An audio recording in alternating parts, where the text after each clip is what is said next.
పై మీద వస్త్రం పువ్వు ధరణందు పరిసేడు పర్వతమా పైకెళ్ళినాడు పై మీద వస్త్రం ధరణందు పరుకు పై మీద వస్త్రం పువ్వు ధరణందు నిద్రపోతున్నాడు రాజీ విష్ణుడు పై మీద వస్త్రం ధరణందు పరుకు నిద్రపోతున్నాడు అది విష్ణువు మానవ రూపంలో మహావిష్ణువు శాస్త్రాద్రి పర్వతం వెళ్ళిపోయాడండి.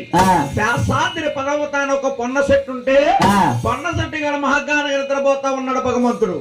ఇప్పుడు నిద్రపోతున్నాడు. పొన్న చెట్టు గాంధర్వ పక్షులు గూళ్ళు కట్టేటండి. గూళ్ళు కట్టే సమయమన గాలి తుఫాను కింద ఏర్పడ్డాది.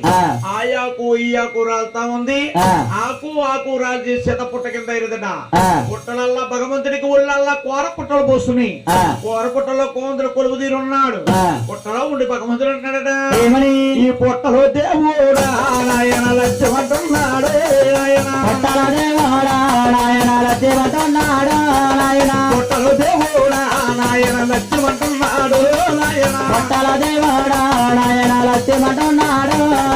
లక్ష్యమన్న మాట ఎవరాలకి చెడు బ్రహ్మదేవుడి కొడుకు నారదాముడు. బ్రహ్మదేవుడి కొడుకు నారదాముడి వారు. బ్రహ్మదేవుడి కొడుకు నారదాముడి వారు. నారాయణ బయలు వస్తాడు నాయన. నారాయణ అంటాడు నాయన బయలు వస్తాడు నాయన. నమో నారాయణ నారాయణ నారాయణ నారాయణ మహానవుడు బ్రహ్మపట్నం వచ్చినట.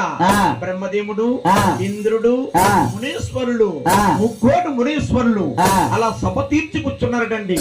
బ్రహ్మదేవుడితో నారదుడు అంటున్నాడు, ఏమండి నాన్నగారు, ఇదిగో నా చేతులతో నేనే మా చిన్నమ్మ లక్ష్మీదేవిని, మా చిన్నాన్న మహావిష్ణువుని అలా భూలోకములు దింపేశాను.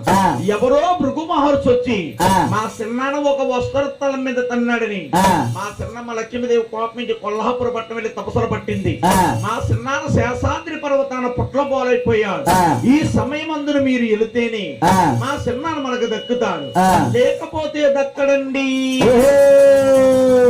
ఆ మాటలు ఆలోచించిన బ్రహ్మదేవుడు శంకరుడు తపస్సు పట్టిన లక్ష్య దగ్గరికి వెళ్తున్నారు. ఇలా ఎలాగెళ్తున్నారు? సన్నపడి ముచ్చాలు సాలోసినట్ట ముచ్చాలు గుడిగుచ్చినట్టు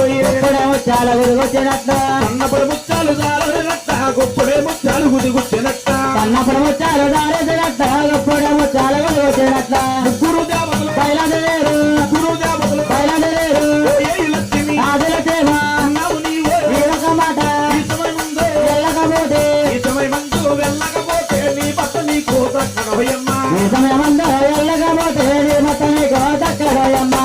అలాగనగానే తపస్సులోంచి తుళ్ళు పడి పైకి లేచి